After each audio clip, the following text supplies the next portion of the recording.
everybody, welcome to episode number 6 of Disc Golf Examiner. We have a special episode today dedicated to the app UDisc, and also we're going to talk a little bit about UDisc Live. We have Matt and Josh joining us this morning. How's it going, guys? Pretty good. How are you today, Jeff? Doing well, Matt. Thank you. Awesome. Going well for me as well. All right, enjoy it. This is the furthest distance I think we spanned Minnesota and England somewhere. I'm not sure where. Yeah, I'm in London.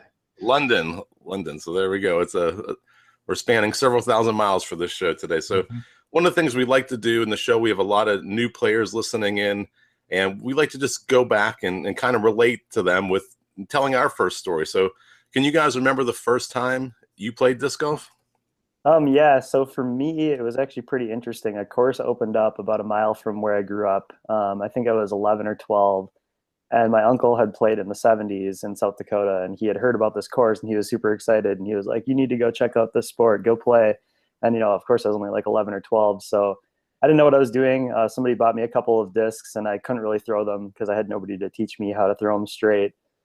So I played a few times, and then I got kind of not bored, but I couldn't really do it. I didn't have anybody to show me what to do. So I didn't really pick it up again until I was in college because I lived across the street from a course. And actually, maybe Josh can jump in there because Josh was actually one of the people that really got me into playing like every day. Yep. So I got started in high school. I grew up in Dubuque, Iowa, and started playing in high school. We had a nice course there. And then went to Iowa State, and that's where I met Matt. And as he said, there was a course right across from where we lived. So we would go and play 3 or 4 times a week. And then there was actually another course in Ames. So we would switch off between those 2 courses. So that's kind of when I got into it a lot more and dragged Matt along with me and a lot of our other friends, and we would play just all the time. It was so fun. Do you remember what discs you were throwing back then, or are they still the same discs you've stuck with this whole time? The first disc that I really started to throw when I was playing in college was a number 1 driver from Lightning. I still have it. It's beat to crap. But I would never throw that thing now. Of course, it's it'll just flip right over into the ground anytime you throw it. It's so old. Other than that, I think we pretty much all played with a single disc, for the first year or so, because that's typically how it starts, and you go from there. Yeah, and for me, it was an orange Innova Shark. That was my first disc, and I think I still have that one as well, though I don't play with it too much. So as your game grew and as you progressed in the sport, is that when you started to realize and that actually as the rise of mobile phones started to come up, is that kind of when you realize that there's a big void here between just playing recreationally and keeping score? Is that where the idea for UDisc came about? Yeah, so for me, I got into disc golf pretty hard in college, probably about 2005, and then I graduated and moved back home. So now we're about 5 years after I really caught the bug, and my friends and I were trying to play a new course every single weekend. And in Minneapolis, we have like 70 or so courses just in the 30-mile radius of the city. So there's a lot of options, and we'd always end up on the other side of town because we were trying to play a new course, and we'd finish it, and then we'd want to play another one, and we didn't know where they were. And at the time, so this is probably 2009 or 2010, there wasn't really a good way on a smartphone to all I wanted was to hit a button to tell me where the closest course was. That's really how it started. I just wanted a one button where it would use your GPS and tell you where you are, and get you directions to the course. So that's really what spawned the whole idea. It was my friends and I trying to find new places to play and being frustrated, not being able to easily get to them without trying to use like a not very mobile friendly website and zooming and trying to figure out, where you are on this little tiny map, and then actually trying to get directions to a course, which is a whole nother subject. The actual app didn't even start as a scorekeeping app. It was just, no. Yeah, that's interesting. Because I'm an avid UDisc user. When I'm out there, I'm using UDisc. I have my friends loaded in, and that's what we use when we play. But I don't use it as a course finding app. I use it specifically for the scorekeeping, and that's where I see the power. For my use is part of what UDisc wants to do is help you improve your game. How does it do that? Yeah, so you're totally right. The scorecard was kind of an afterthought at the beginning. Frankly, I didn't really want to do it because at the time I still believed that, I can always keep score in my head. That's how my friends and I play. We're just, it's kind of an honor system. And then as things progressed, more and more people were asking for it. And I was like, okay, fine, I'll do it. And what was funny about it is, after I built it, I can't really play without keeping score now. And once I saw that, I can find averages and be like, oh, I've never birdied this hole before. That's cool. I just got my first birdie on this hole or something like that. Then I got hooked on it, and now I pretty much cannot play without keeping score. And that drives into your second point, which is that is what the scorecard allows you to do, is to actually see your improvement over time and go through all the graphs and stats that we have in there to, check out how you're playing in a certain course, or, compare your averages on each course, and do a lot of various statistical things. Did you want to add anything to that, Josh, on the scorekeeping? Yeah, sure. So just as the background, that's what the reason Matt's answering the initial questions is UDisc started as a one-man show. Matt built the initial versions and kind of ran it all by himself for about 2 years. And then I joined in. So he and I were buddies in college, but then I moved. I was a consultant, lived in Chicago and then New York City and now London. So I've been living in a lot of cities that make it a lot harder for me to play disc golf as much, which is unfortunate. But I joined up with Matt, and I built the first thing I did was build the cloud features for UDisc, which allows you to, one of your buddies keep score, and then it will sync through our servers back so everybody can get it on their phone. And then that way, your statistics are freed up from being on your friend's phone. Now you can look at them yourself. So yeah, the improving your game is a big aspect of it, being able to look at all of your scores, your history of your scores, and the stats. And there's a lot more coming with that in the newer releases, so you can really kind of delve deep into what aspects of your game you need to look at improving. And there's even a leaderboard among your friends. Is that correct? Is that all part of the cloud features? Yeah, exactly. So with the cloud features that I helped build, we're syncing all the data that you take up to a central server, and then you can take a look at, for an individual course, who has the best score among you and your friends, or even worldwide, you can see what the lowest score is for any user on UDisc on that particular score or particular course layout. Oh, very nice. And it is an iPhone and Android app. Is that correct? Yep. Yeah. Yeah. So the very first version of it was Android only, and it was just a course finder. And there were a lot of reasons for that, mostly technical, being that I knew Java, and that's what you use to write Android apps. So after that was done, then I was like, well, I actually am an iPhone user, so I can't really use this app unless I learn how to build it for iPhone. So then or I guess at the time it was still just me. So I built the course finder for that, and then had to build a scorecard for iPhone, and then I built a scorecard for Android. That took off for 2 years or so, and then it got to the point where I was like, yeah, I need somebody to help me, and I need somebody smarter than me, because I can't handle this cloud thing on my own. So I pulled in the smartest guy I know, which is Josh. And that really accelerated everything, and got it to the point that it's at now. Now, some people might know who followed Disc Golf Examiner from the beginning is UDisc was one of our very first. We did written form interviews back then, and at the time, even though you had started with the Android, the iPhone app was a little different than the Android app. Have they since become closer in features? Because I remember. The iPhone app had things that I wanted to use on the Android, but it wasn't there yet. Mostly because of back then, I guess developing for the Android platform was a lot more difficult. But we would just be jealous of the iPhone users. How has that changed over time? Yeah, now they're pretty much in parity with each other. The only thing that Android doesn't have that iPhone does is the road trip planner, which isn't really a super heavily used feature, to be honest. So I'm not sure if it's going to come to Android anytime soon. But in terms of look and feel and features with the scorecard and everything, they're pretty much on par with each other, to use a bad pun. But yeah, so for the most part, you won't notice a difference. There's a few visual things that are just a little different. And, like you said, developing for Android, I think it's a little easier to write the code, but what's harder is testing it, because there's so many different Android phones. So for example, if I go look on the Play Store in the developer console, I can see that UDisc on Android supports just over 10,000 different phones. And as you can imagine, there's just two of us, and not only can we not buy 10,000 phones, but it would be impossible to test it on every single one of them. So the reason that always takes a bit longer, just in general for apps, people always wonder, why did it come out for iPhone first with any app, not just UDisc? And typically the answer is because it takes longer to test things on Android, because you need to gather a wide array of phones and then try to get a good sample of them and make sure it works on like the 10 most popular Android phones or something like that. The one other thing I was going to add is, when back when it was Matt doing everything, yeah. He had to constantly switch, and it's very different programming for an iPhone and for an Android. Just kind of the way that the ecosystems work. And so you don't want to be, spend half an hour on iPhone and then back to Android. You're going to go crazy just syntax wise. So it typically always makes sense to build out a whole feature, make sure it's working on one platform, and then test it out and then build it on the other platform.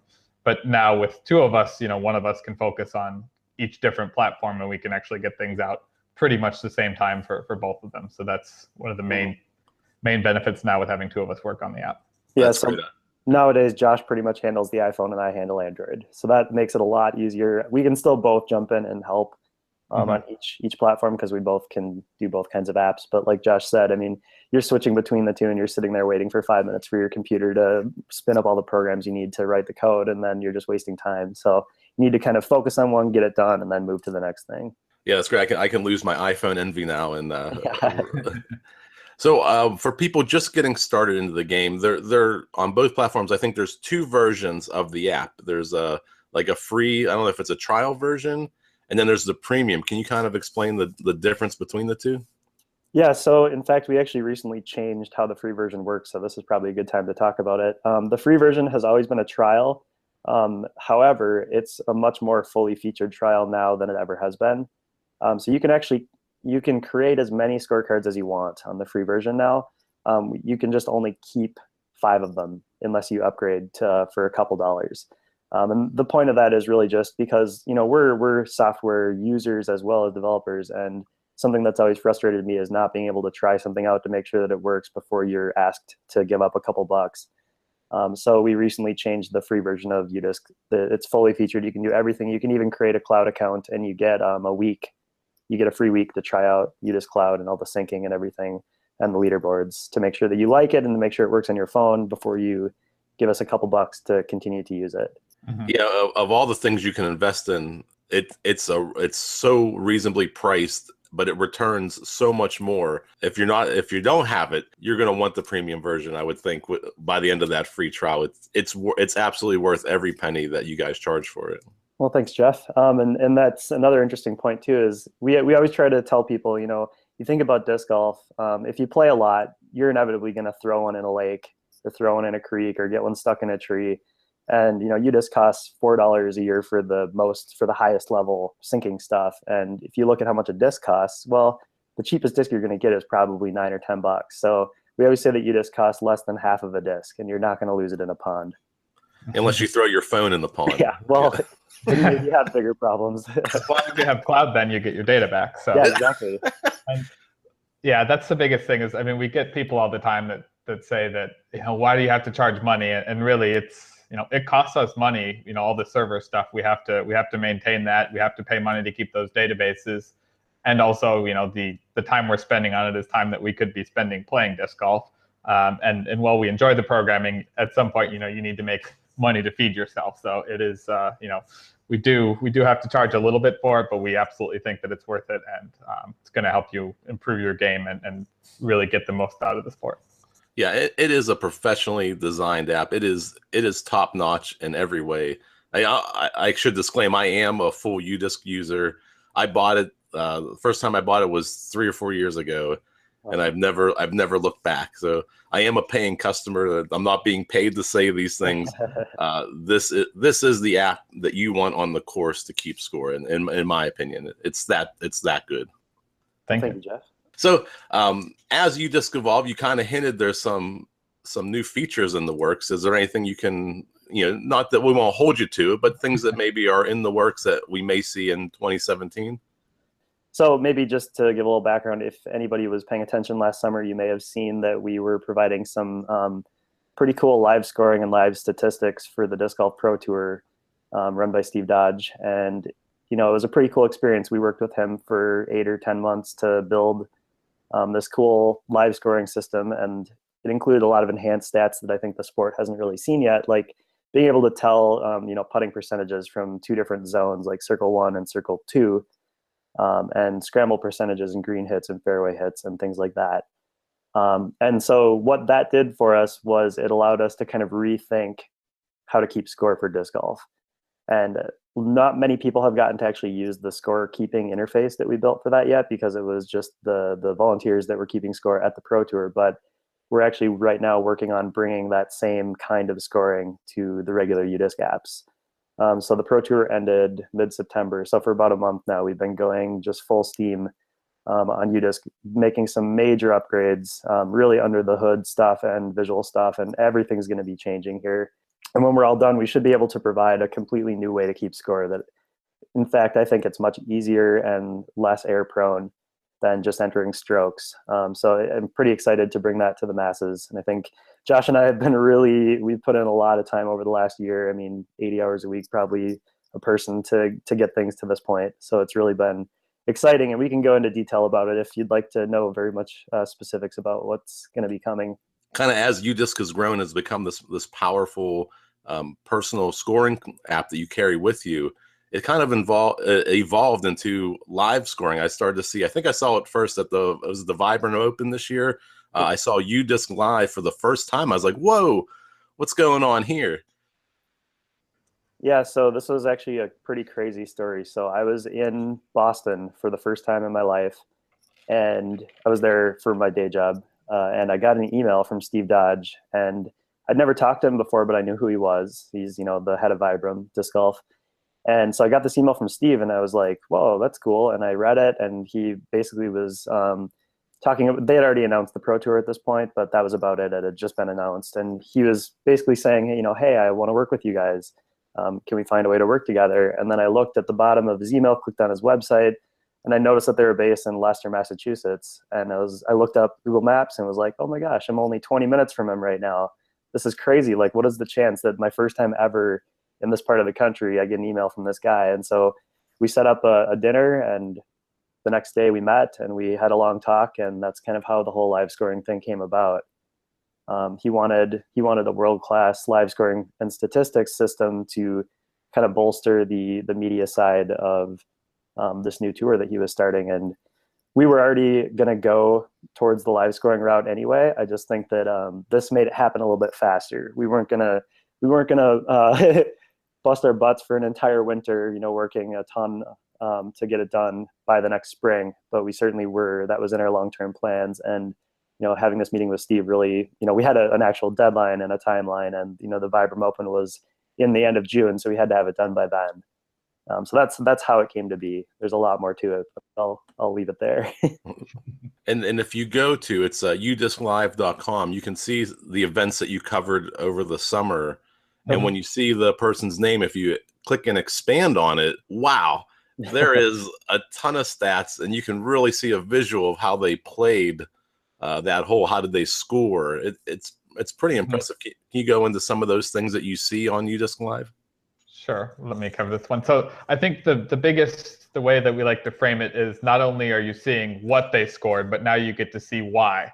So that is really the new thing that we added. If you expand on any player's scorecard, you don't just see that they scored a 3. You can see that they hit the fairway, they made it in circle 2 in regulation, and then they drained a 45-foot putt or something like that. So the why is really the fantastic new layer of statistics that we're providing for disc golf.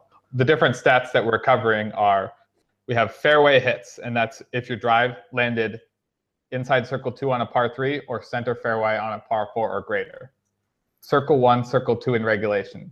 If in par -2 shots, if you made it within 10 or 20 meters of the basket. Scramble, and that's when if a player makes a drive and shanks it or lands in the woods, if they can still save par. Parked is if you get within 2 or 3 meters of the basket. And then circle 1 and circle 2 putting. So one of the new things that we introduced for the Pro Tour was the concept of circle 2.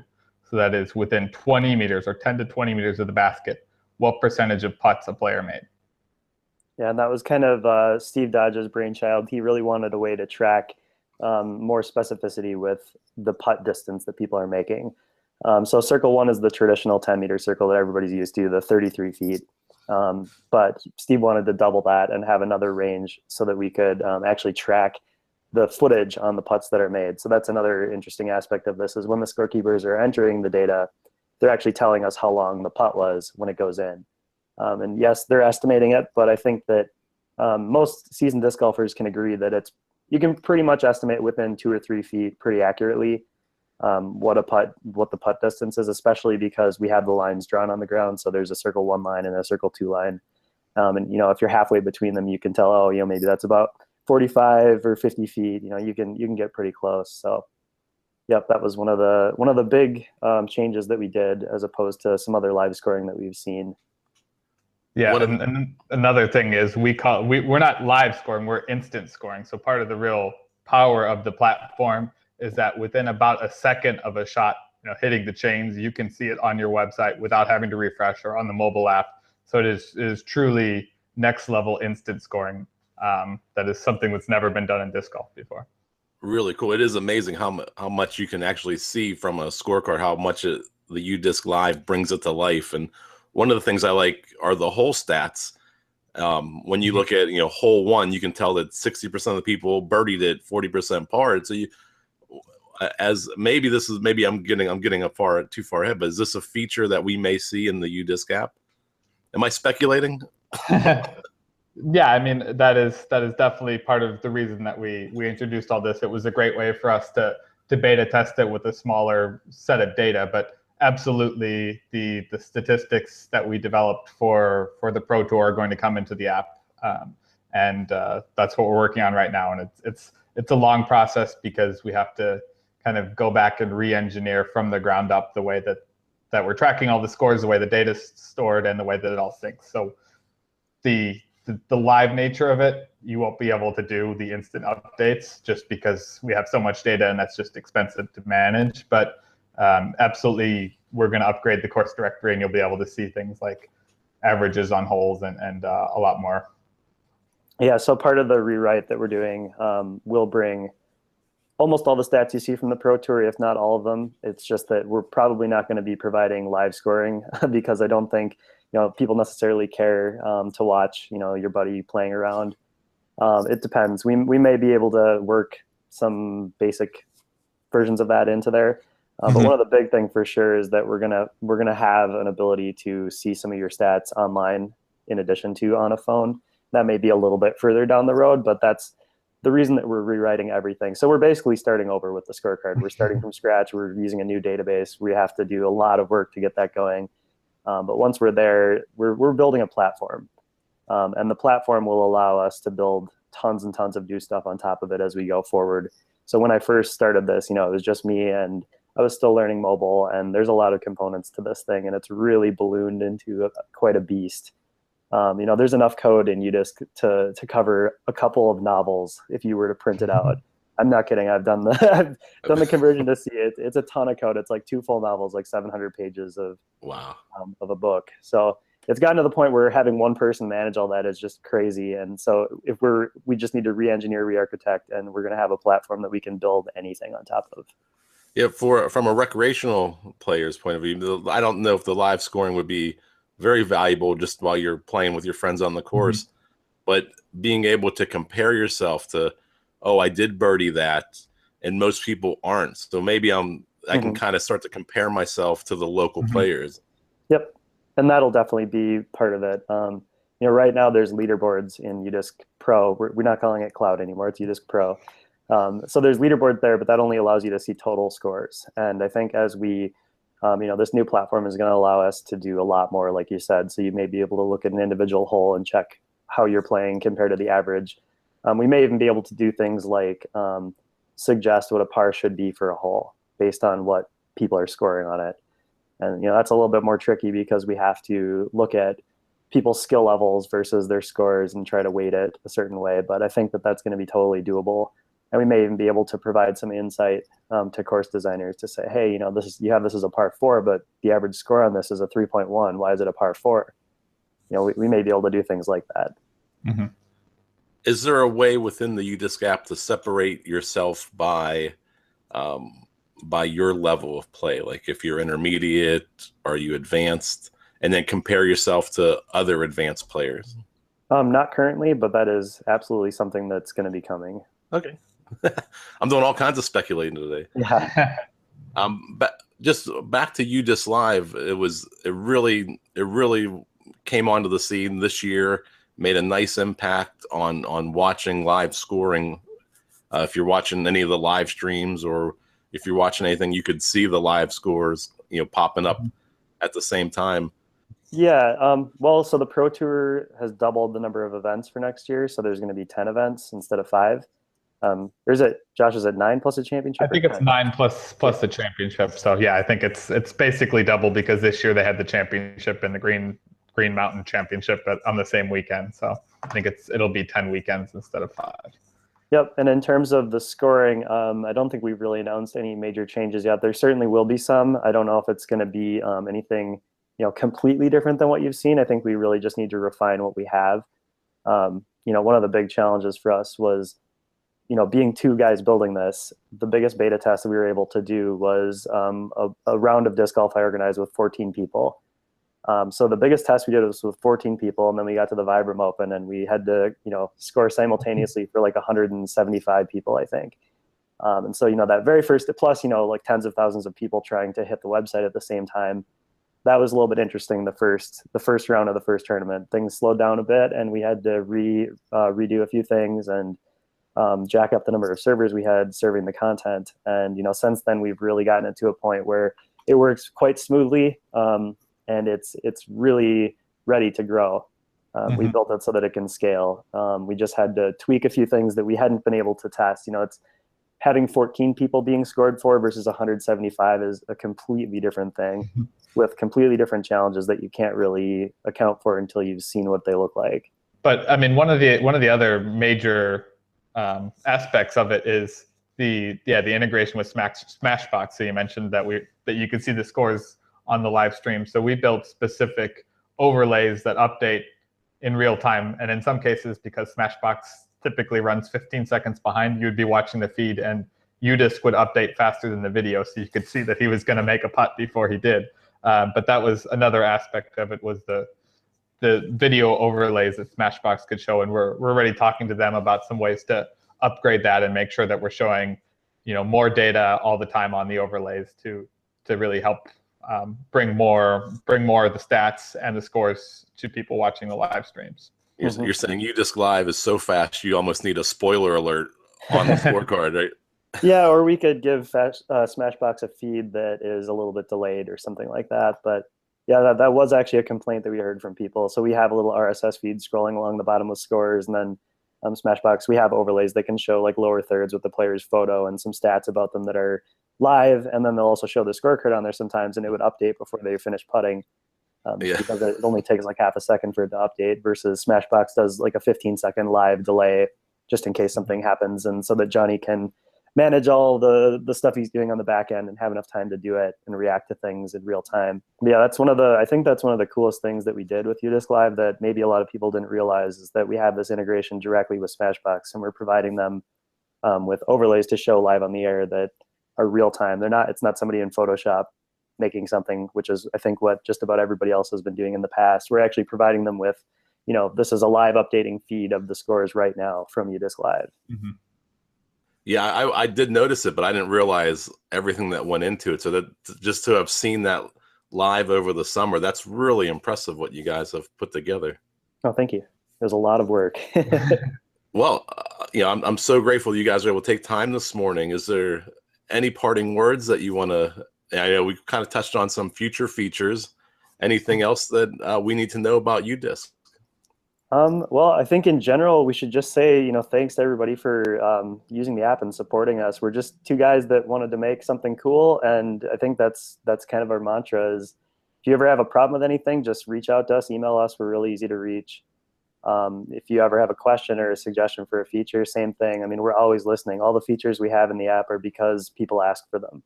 Like I said, at first I didn't even want to make the scorecard, and that was purely a selfish thing. And I realized, you got to listen to your users, and that's why UDisc has gotten to this point, because we take all the feedback that we hear very seriously. And if you have a bad review of the app, we're going to try to figure out what we can do to fix your crash or fix your bug or whatever it is.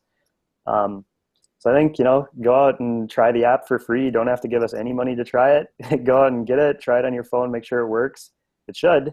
But if it doesn't, reach out to us. And if you like it, upgrade. And that's how you can support us to keep going forward with this thing. Thanks to everyone that uses the app. I mean, we absolutely love our customers. And, if you love it, please post about it on social media, tell your friends. The more people we can get using the app, the more it encourages us to keep developing it. As far as UDisc Live, we're trying to continue to expand. So if you're running a big tournament next year, reach out to us. Or a smaller tournament, we may not be able to accommodate you next year, but we're looking to help some more tournaments get the word out, get their data and statistics to more people. So if you're not already using UDisc on your phone, you can certainly get it in the App Store on iTunes. You can get it at Google Play. There is a free version. Try it out. See if you like it. See if it's right for you. If it's easy to use on the course. If you like the stats that you're seeing in there. There is a premium version. As I said before, it's worth every penny. But if you just want to check it out online, get a little more information, there's a video you can watch at udisc.com. And if you're interested in the live scoring aspect, it's udisclive.com. You can see the tournaments that they did this year, and the scorecards are still up there. It's just a phenomenal app. It's world class. It is the premium disc golf scoring app. I am a customer, not a paid endorser.